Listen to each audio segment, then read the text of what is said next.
ഏറ്റവും പുതിയ Jio Hotstar Malayalam series ആയിട്ടുള്ള ലവ് അണ്ടർ കൺസ്ട്രക്ഷൻ എന്ന സീരീസിന്റെ പ്രൊമോഷൻ സമയത്ത് ആ സീരീസുമായി ബന്ധപ്പെട്ടിട്ടുള്ള പലരും പറഞ്ഞത് പുതിയ കാലത്ത് നടക്കുന്ന മിഥുനത്തിന്റെയും വരവേൽപ്പിന്റെയും ഒരു മിക്സ് ആണ് ഈ സീരീസ് എന്നാണ്. കഥ നടക്കുന്ന പശ്ചാത്തലത്തിനെ കുറിച്ചുള്ള ഈ ഒരു ഡിസ്ക്രിപ്ഷൻ നമുക്കൊരു ധാരണ തരുന്നുണ്ടെങ്കിലും ഈ സീരീസിന്റെ ഒരു ഇമോഷണൽ ഇന്റൻസിറ്റി മേൽപ്പറഞ്ഞ പടങ്ങളിൽ നിന്നും അല്പം വ്യത്യസ്തമാണ്. വിഷ്ണു ജി രാഘവ് തന്നെ എഴുതിയിട്ടുള്ള ലവ് അണ്ടർ കൺസ്ട്രക്ഷൻ റോംകോം സ്വഭാവം കൂടുതലുള്ള ഒരു കോൺസെപ്റ്റാണ്. ഒരു റോംകോമിന്റെ നടുവിലേക്ക് പ്രാക്ടിക്കൽ ആയിട്ടുള്ള ജീവിത പ്രശ്നങ്ങൾ കടന്നു വരുമ്പോൾ ഉണ്ടാകുന്ന കാര്യങ്ങളാണ് നമ്മൾ ഇതിൽ കാണുന്നത്. ദുബായിൽ അത്യാവശ്യം നല്ല ശമ്പളമുള്ള ജോലി ചെയ്യുന്ന ആളാണ് വിനോദ്. സ്വന്തമായ ഒരു വീട് നാട്ടിൽ വേണമെന്ന് ചെറുപ്പം മുതലേ ആഗ്രഹമുള്ള വിനോദ് ഇപ്പോൾ നാട്ടിൽ ഒരു വീട് പണിതുകൊണ്ടിരിക്കുകയാണ്. ഇതിനിടയിൽ ദുബായിൽ വെച്ച് തന്നെ ഗൗരി എന്നൊരു പെൺകുട്ടിയുമായി വിനോദ് പ്രണയത്തിലാകുന്നു. ഒരു ഘട്ടത്തിൽ പ്രൊഫഷണൽ ലൈഫിലും പേഴ്സണൽ ലൈഫിലും വിനോദ് ചില പ്രതിസന്ധികളിലൂടെ കടന്നു പോകുന്നു. ആ ഒരു ഘട്ടം അയാൾ എങ്ങനെ തരണം ചെയ്യുന്നു എന്നതാണ് ലവ് അണ്ടർ കൺസ്ട്രക്ഷൻ എന്ന ഈ സീരീസിൽ നമ്മൾ കാണുന്നത്. അരമണിക്കൂർ ദൈർഘ്യമുള്ള വെറും 6 എപ്പിസോഡുകൾ മാത്രമാണ് സീരീസിനുള്ളത്. അതുകൊണ്ട് തന്നെ കണ്ടു തീർക്കാൻ അത്ര ബുദ്ധിമുട്ടൊന്നും നേരിടുന്നില്ല.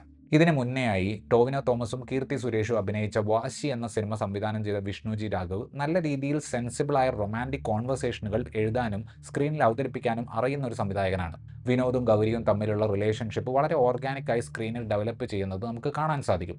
വിനോദ് ഒരു പ്രതിസന്ധിയിലൂടെ കടന്നു പോകുമ്പോഴും ഗൗരിയുമായുള്ള പ്രണയത്തെ ഒരു പ്രാക്ടിക്കൽ സപ്പോർട്ട് സിസ്റ്റം ആയിട്ട് തന്നെയാണ് വിഷ്ണു അവതരിപ്പിച്ചിട്ടുള്ളത്. പക്ഷേ സീരീസിന് പ്രതീക്ഷിച്ച ഒരു എക്സൈറ്റ്മെന്റ് തരാൻ പറ്റാതെ പോകുന്നത് നായകന്റെ ജീവിതത്തിലേക്ക് പ്രശ്നങ്ങളും അതുവഴി കഥയിലേക്ക് ഹ്യൂമറും കടന്നു വരുമ്പോഴാണ്. വരവേൽപ്പ് പോലെ ഒരു സിനിമയെപ്പറ്റി ആലോചിക്കുമ്പോൾ അതിൻ്റെ അരാഷ്ട്രീയതയെക്കുറിച്ച് ചില വിമർശനങ്ങൾ ഉണ്ടെങ്കിലും നായകനോട് നമുക്ക് എമ്പതൈസ് ചെയ്യാൻ പറ്റുന്ന രീതിയിലാണ് അതിൽ തിരക്കഥ സ്ട്രക്ചർ ചെയ്തിട്ടുള്ളത്. ആ സിനിമയിൽ പ്രണയത്തിന് വലിയ സ്ഥാനമില്ല. അതുകൊണ്ട് തന്നെ മോഹൻലാൽ അവതരിപ്പിച്ച കഥാപാത്രം ഒരു കാര്യം നടത്തിയെടുക്കാൻ ശ്രമിക്കുന്നതിലേക്ക് സിനിമയ്ക്ക് പൂർണ്ണമായും ഫോക്കസ് ചെയ്യാൻ പറ്റും. വിനോദ് വീട് പണിയും അതിൻ്റെ ഇടയിലൂടെ തൻ്റെ കല്യാണത്തിൻ്റെ കാര്യവും സാമ്പത്തിക പ്രശ്നങ്ങളും ഒക്കെ ഹാൻഡിൽ ചെയ്യുന്ന ഒരു അവസ്ഥയിലേക്ക് ലവ് അണ്ടർ കൺസ്ട്രക്ഷൻ്റെ കഥ ഒരു ഘട്ടത്തിൽ പോകുന്നുണ്ട്.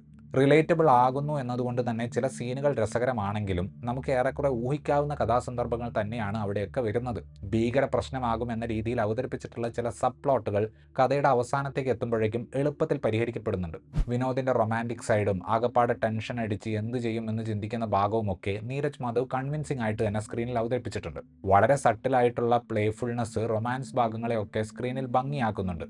അവസാന ഭാഗങ്ങളിൽ വരുന്ന ഇൻറ്റൻസായ ഇമോഷണൽ ഭാഗങ്ങളിലും ദേഷ്യപ്പെടുന്നതൊന്നും ഒട്ടും ആർട്ടിഫിഷ്യൽ ആകുന്നില്ല. സപ്പോർട്ടീവായിട്ടുള്ള അണ്ടർസ്റ്റാൻഡിംഗ് ആയ ഗേൾ ഫ്രണ്ടായിട്ട് വരുന്ന ഗൗരി എന്ന കഥാപാത്രത്തെ അവതരിപ്പിച്ച ഗൗരി ജി കിഷൻ നല്ല രീതിയിൽ തന്നെ ആ കഥാപാത്രത്തെ അവതരിപ്പിച്ചിട്ടുണ്ട്. നീരജുമായിട്ട് കമ്പയർ ചെയ്യുമ്പോൾ സ്ക്രീൻ ടൈം സ്വല്പം കുറവാണെങ്കിലും ഗൗരിക്ക് സ്കോർ ചെയ്യാൻ കിട്ടിയിട്ടുള്ള സീനുകളിൽ മികച്ച പെർഫോമൻസ് തന്നെയാണ് ഗൗരി കാഴ്ചവെച്ചിട്ടുള്ളത്. അജു വർഗീസ് അവതരിപ്പിച്ചിട്ടുള്ള ക്യാരക്ടറിന് കൊടുത്തിട്ടുള്ള ഒരു റൊമാൻറ്റിക് ട്രാക്ക് വളരെ രസകരമായ ഒന്ന് തന്നെയായിരുന്നു. ഓവറാക്കലുകൾ അധികമില്ലാതെ നല്ല രീതിയിൽ പ്രോഗ്രസ് ചെയ്ത ഒരു റിലേഷൻഷിപ്പ് ആയിരുന്നു അത്.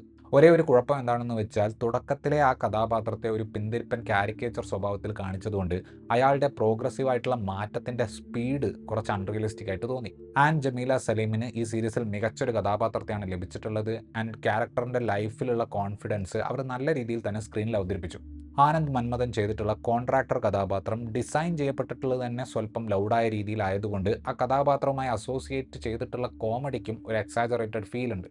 ഗൗരിയുടെ അച്ഛനായിട്ട് വന്നിട്ടുള്ള കിരൺ പീതാംബരൻ, വിനോദിൻ്റെ അച്ഛൻ കഥാപാത്രമായിട്ട് വന്നിട്ടുള്ള സഹീർ മുഹമ്മദ്, പത്മനാഭൻ അഥവാ പപ്പൻ്റെ അമ്മയായിട്ട് വന്ന തങ്കം മോഹൻ, ഇവരൊക്കെ ആയിരുന്നു എടുത്തു പറയാൻ തോന്നിയ മറ്റ് പെർഫോമൻസുകൾ. ഹ്യൂമറും കഷ്ടപ്പാടുകളും റൊമാൻസും ഒരേ രീതിയിൽ ബാലൻസ് ചെയ്യുക എന്നൊരു ടാസ്ക് ഉള്ള സീരീസാണ് ലവ് അണ്ടർ കൺസ്ട്രക്ഷൻ. ഞാൻ നേരത്തെ പറഞ്ഞതുപോലെ ആകമൊത്തം 3 മണിക്കൂർ വരുന്ന സീരീസിലെ 2 റൊമാൻറ്റിക് ട്രാക്കുകൾ വളരെ കൺവിൻസിംഗ് ആയി അവർ അവതരിപ്പിച്ചപ്പോൾ ജീവിത പ്രതിസന്ധികളും അതിൻ്റെ കൂടെ വരുന്ന തമാശകളും കണ്ടുമടുത്ത രീതിയിലാണ് സീരീസിൽ നമ്മൾക്ക് കാണാൻ സാധിക്കുന്നത്. വാശിയും ലവ് അണ്ടർ കൺസ്ട്രക്ഷനും കണ്ടതിൽ നിന്ന് തോന്നുന്ന ഒരു കാര്യമാണ് എക്സ്റ്റേണൽ കോൺഫ്ലിക്റ്റ് ആവശ്യമില്ലാത്ത ഒരു കോൺവെർസേഷണൽ റൊമാൻറ്റിക് സ്റ്റോറി ഇതിൻ്റെ സംവിധായകനായ വിഷ്ണു ജി രാഘവ് എഴുതുകയാണെങ്കിൽ അതിനൊരു ഭംഗി ഉണ്ടാകുമെന്ന് എനിക്ക് തോന്നുന്നു. ഇത്രയുമായിരുന്നു ഈ സീരീസിനെ കുറിച്ചുള്ള എൻ്റെ റിവ്യൂ. ഇഷ്ടപ്പെട്ടാൽ ലൈക്ക് ചെയ്യുമെന്നും കൂടുതൽ ഇത്തരത്തിലുള്ള വീഡിയോകൾക്ക് വേണ്ടി ചാനൽ സബ്സ്ക്രൈബ് ചെയ്യുമെന്നും പ്രതീക്ഷിക്കുന്നു. താങ്ക്